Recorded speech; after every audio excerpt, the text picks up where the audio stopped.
more on this, we have CGTN's Farai Makutuya live in Zimbabwe's capital, Harare.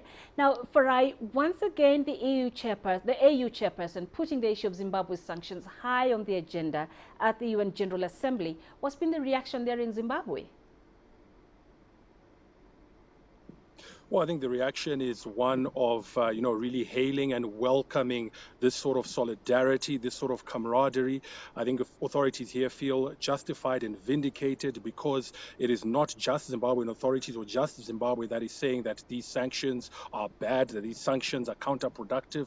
It is other leaders, particularly on the African continent, that are joining them in saying that these sanctions are hurting ordinary citizens, that the casualties of these sanctions are the Zimbabwean economy, are social service delivery, and that it is ordinary citizens that are bearing the brunt of this. And this follows, a similar sort of sentiment that was expressed by South African leader Cyril Ramaphosa when he met American President Joe Biden in Washington, where he talked about this issue of Zimbabwean sanctions. So I think Zimbabwe feels that this continued support from the African continent will add to its diplomatic arsenal as it pushes for the removal of the sanctions. It will justify and vindicate them and hopefully, put pressure to an extent where ultimately there might be some movement or some shift in terms of the policy of those who have imposed those sanctions. So in the coming days, we expect that, this will be really blown up and spoken about extensively in the media outlets, particularly the state media outlets, to talk about the solidarity that African leaders continue to show to Zimbabwe on this issue.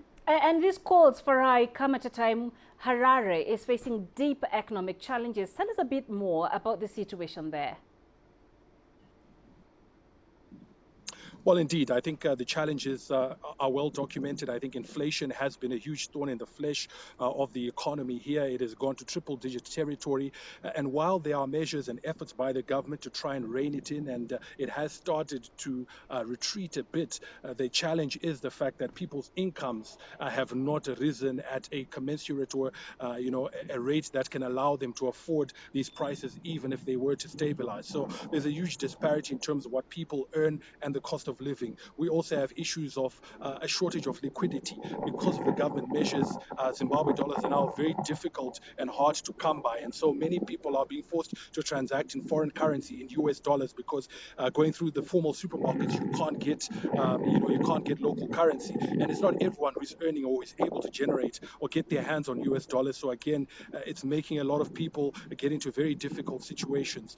Talk about the power crisis. We've been having power cuts that have worsened over the last 2 weeks because of generation issues at some of the power plants, and those have an impact on the economy, those have an impact on people's livelihoods and just general social well-being. So you also have that issue of power cuts. And at the same time, I think the confidence generally that people have, people are very anxious, particularly as we head towards an election in the coming year, and usually around elections there is an economic slowdown. There are more challenges that come about, social issues amongst others. So all of that is combining to make life extremely difficult for ordinary Zimbabweans. Government is trying to address it, but it will take time. And unfortunately, many people want some sort of relief or reprieve immediately, but it will come a few